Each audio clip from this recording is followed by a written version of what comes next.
I want it all. Life for the famous, rich beyond my wildest dreams. I'm so shameless. Promised I wouldn't let it go once I grabbed it, but now I want more, and I'ma have it. Hey, what's up, LockEmUp Hoops Podcast. I am Realistic Randy with MasterMin and BoldBarry.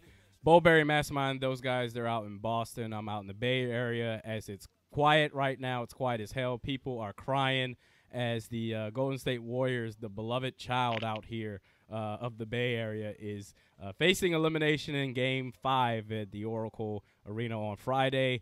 MasterMin, let's start with you, man. What do you make of this series right now, the OKC Thunder versus the Golden State Warriors? We all picked them, and the whole nation picked the Golden State Warriors Everybody. to be the favorites to not only win this series but the NBA Finals as well. But so far, that's not the case. The Warriors are on the brink of elimination. What's your take on that? Yeah. Oh, man. I'm a little shocked that the Warriors just lost 2 back-to-back games by 20 or more. No one. This is the Thunder just handed them their first back-to-back loss this season. Something that they haven't done since last year in the finals when they were down 2-1 against the Cleveland. So right now this is history right now. I know this is not a territory that Golden State is used to. They used to bouncing back the next game and dominating their competition, but so far it doesn't look like that. I want to sit here. I don't want to spend too much time on what's going on with Golden State, but I do want to congratulate the OKC just because for years I've been saying that KD is he's arguably one of the best players in this NBA. He's one of those guys that needs a championship, and we could see that he's hungry for it. I don't think he doesn't care how much noise Steph was getting this year. He doesn't care how much the Golden State Warriors accomplished this year. That is not standing in his way. And that goes for Russell Westbrook as well. This guy is averaging, he had a 36, 12, and 11, a triple-double. That's the most since any player had against a contending champion, not a contending champion, but an NBA championship. So what Russell is doing right now is unbelievable. He is destroying Steph on the offensive end. He's also locking him down. So it's like Steph looks like a regular player to me right at this moment. I don't see a unanimous MVP right now. It's kind of frustrating to watch because I have these guys doing a 4-peat, but but it just doesn't look good at all for them right now. I don't see them coming back from a 3-1 deficit, or like Realistic Randy, he thinks this is a fairy tale story to this season. So I'm not gonna say it's over yet, but I do think that it will end in 6. Steve Kerr, we gotta talk about Steve Kerr for a little bit. He has not made an adjustment at all. He is still continuing to play the small lineup where he has Draymond at the 5, he has Iguodala at the 4, he has Harrison Barnes playing 3, and who is that guy anyway? Exactly, and he has him doing that. And OKC, they're not budging at all. They have Steven Adams and Ibaka, who is 6'10", 6'11", damn near 7 feet, with a KD who is just as tall as them. So small ball is not working. And if OKC does go small ball, they have KD at the 4, and he's still basically a power forward anyway. So it doesn't really matter at all when it comes to that. So it's interesting to see what Billy Donovan is doing right now. I know a lot of us and a lot of the media were down on him because OKC lost 15 consecutive leads in the fourth quarter in the season. So it's like the total opposite right now. They're handling their business in the fourth, and Billy Donovan is definitely adjusting to what he saw in the season against this team. So definitely major kudos to him.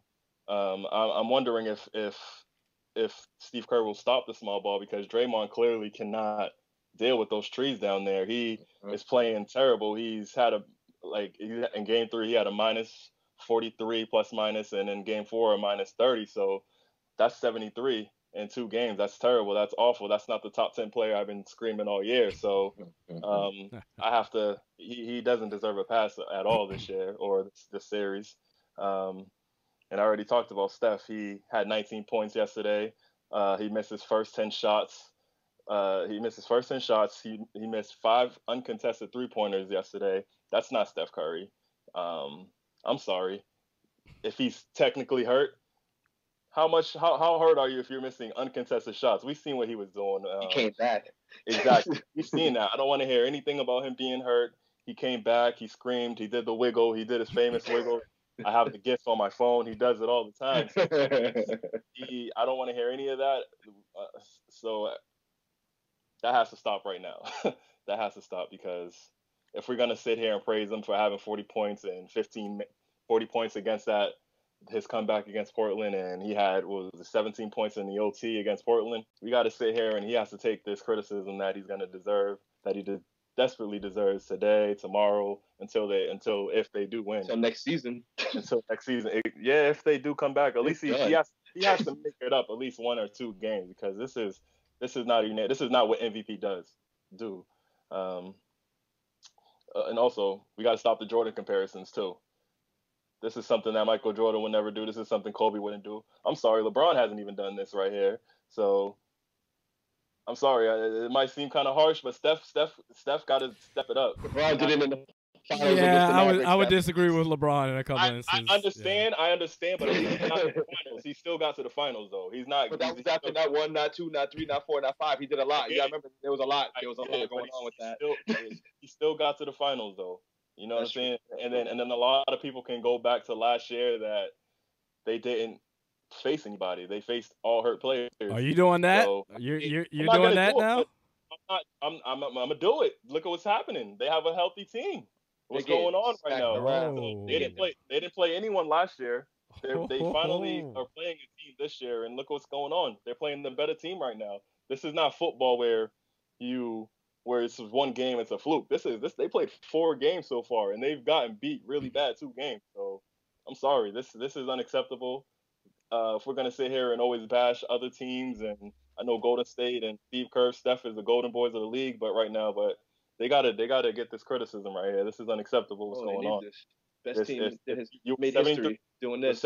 With 73-9, that means nothing in this championship. So I don't want to waste and say that it didn't mean anything. It's definitely a good stat, but I don't think it means as much now that if they lose, especially 5. So I'll chime in a little bit more. I have a lot more to notes, but I want to hear what you guys think right now. Real quick, let me start with Golden State, and I'm on the record as far as being the Steph Curry, just biggest fan. And I'm a big fan of Steph Curry, and I will continue to be. I still think he's the best player in the world and everything like that. He's definitely deserving of this MVP award. But I can't even deny what has been showing up on my screen. When you start with the Golden State Warriors, where do you start? And where do you really start? Do you start with Steph Curry? Do you start with Draymond Green? Do you start with the defense, the coaching, the turnovers? The best way that I can describe these Golden State Warriors is the Mr. Crab meme. So SpongeBob SquarePants is that show, and there's a Mr. Crab meme where it's like the whole world is crashing down and you're lost. There's nothing good. The Warriors look like they look like an 8th seed right now. They look like a team that's trying to figure out how to win in the playoffs for the first time. I don't know what to make of this, and I don't want to hear excuses about Steph Curry. Oh, he's seeing these different defenses. Excuse me, Steph Curry. I have seen this dude, especially for the last 2 years, face virtually every type of defense that you can imagine. He's faced. He's thrived in double teams. He's thrived in press coverage. He's even thrived in tightly contested shots against 7-footers, DeAndre Jordan and whoever else. None of that matters. So the way I look at it is, they just look like ghosts. They look like they don't know what it is that they're doing. They look like they are just completely just not ready for this moment. And look, I always said that, the reason why, and actually before I get to that, let me get to coaching real quick. And defense, it's been absolutely terrible. We already know that. When it comes to coaching, Steve Kerr, I also agree, Mastermind, he does need to get called out in this respect. He is Coach of the Year. 37 games. Champion, yeah, that's true. But then champion, NBA champion last year and everything like that. But obviously, if I was Steve Kerr, this is what I would do. If they are to have any shot of extending this series to Game 6, if you're going to put Klay Thompson on Russell Westbrook, and yes, we know because Steph Curry does not need to guard Russell Westbrook at all. No, stay away from that man. Stay away from him. Stay away from him. Not 100% enough for that. He has Klay Thompson, obviously, because of the two guards, he's the better defender, so you defend the guard.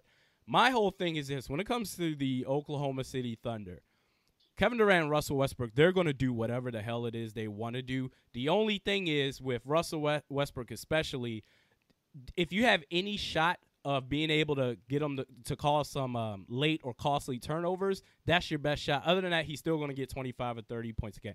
In that aspect, I put Andre Iguodala on Russell Westbrook. I think that is probably the best chance that you have. The way he's built, Might score 35 on him. he's going to still put up 30. No one's going to stop Russell Westbrook from putting up 25 or 30. Who's going to guard KD if you do that? I'm glad you asked that. Put Klay Thompson on Kevin Durant. You know why? Because Kevin Durant, it doesn't. Hold on, listen, hear me out. Kevin Durant's going to put up 40 if he wanted to. There's nothing. I strongly believe that Kevin Durant's one of those players where there's no point in wasting your best perimeter defensive player or your best, skilled power defensive player on Kevin Durant, because he's going to do what he wants anyway. And hell, if you're going to put Klay Thompson on Russell Westbrook and put Iguodala on Kevin Durant, why not switch it around? Kevin Durant, he's going to still put up 40 anyway, but at least Iguodala, the way he's built, the way he's, strong and strength and everything like that, to be able to somewhat maybe cause some friction with Russell Westbrook a few points in the game. You would have to be physical. He would need to be physical. So much quicker than Iguodala. And listen. I want to put him on KD. Listen. It doesn't matter who you put on KD. That's the point. It doesn't matter. So why put the one thing that you could have to have a shot against Russell Westbrook to be able to cause some late turnovers? I tell you what, you can keep doing what you're doing right now. Put Klay Thompson on Russell Westbrook and all this stuff. But guess what? Another thing is Russell Westbrook has not gotten enough credit as a point guard. And I've been on the record of this show saying that he's having his best year as a point guard, 10.5 assists per game. He led the league in triple doubles this year. He's going to do whatever it takes. He's having a very LeBron-like year this year where, he drives to the basket. He's not that good at shooting, but he drives to the basket. He's either going to score, get the foul call, or he's going to dish it out to a wide open. These dudes on the Oklahoma City Thunder are wide the hell open to just make whatever shots they want. So if you're Steve Kerr, Kevin Durant, he's going to do what he wants. So why double team? Don't double team these dudes anymore, because it doesn't matter. Because all they're going to do is they're going to dish it out to these wide open shooters that are stepping up for the first time. I'll get into that. Make all these other dudes beat you, because these dudes, Deion Waiters, Andre Robertson, they're getting wide open shots and they're being able to do whatever they want. But I'll get more into OKC in a little bit. BoldBarry, you go ahead. What's your take on this Western Conference Finals right now? Well, this wasn't what I expected, for one. I'm going to just first get into what OKC is doing. They're playing incredible basketball right now. You touched on it a little bit earlier, Mastermind, that they're playing big ball right now, and that the Warriors need to adjust. And I had stated earlier that, that's an issue right now for them. It's a matchup problem when you have Cantor, Adams, and Baca there just, holding it down in the paint and scoring. Also, I just like to make a little side note that during every game in the regular season, they actually trailed, not OKC, but Golden State trailed every game, I believe, going into the fourth or a half, if not both. So I'm not surprised by what the Thunder are doing at all. And now touching on what Golden State is doing, well, let me just quote here by Draymond Green. Shout out to Dre Magic out there in the top 10. This guy, Draymond Green, I think he was stated after losing game 1, we're just out here to have fun. Now, in the opposite of that, what Russell Westbrook said was, well, we got to win 4 games. Like, that win in Oracle doesn't mean anything. That tells me that your mindset of you're too easily one of your best players on the team, their mindset's one here and one over there. So that just tells, and it's showing out in the series. And I'm going to get to that in a minute. Now, you also stated, Mastermind, that those game 1 and 2s didn't matter. I kind of have to disagree, because those first 2 games didn't matter, because the first game they lost, they only shot 44% as a team and had 14 turnovers. every loss they've had so far in this series, they've shot under 45%. And in the only W they had, they shot 50% with 12 turnovers. And then in every other game, they had 13 and 21 turnovers last night. These guys, they're just not focused, man. They're not ready to play ball. You have Maurice Spates, Twitter finger Spates, I like to call him today, tweeting out, about how you've never seen this, you've never seen that, and you've never seen anything that, we've never seen out of these guys. And I'm like, look, I've never seen a 73-9 team get smacked down in the conference finals back to back by 20-plus points. You're right. We've never seen this before. So you got a point there, Maurice Spates. But, getting back to Steph, I mean, I'm disagreeing with you guys a little bit as far as, like, he's not showing up because, I mean, you look at his numbers. He's had 26, 28, 24, and 19. Now, granted that those points came out of blowouts, but what do you expect? Your best player still has to produce no matter what when it's a blowout. It's coming in the third, fourth quarter. Quarter. 30. He still got to do something. It's not like he gave up. That's the point I'm trying to make. It's not like he gave up. It's like that's a team effort there when you're getting smacked by 30 or 40 points. But Draymond Green, though, the guy who I've also been saying is a top 10 player, that's the guy who I'm worried about because in game 1, he had 23, 5, and 4. After that, it was downhill. Game 2, he played solid and they got the dub. So I guess the 10, 8, and 7 was okay.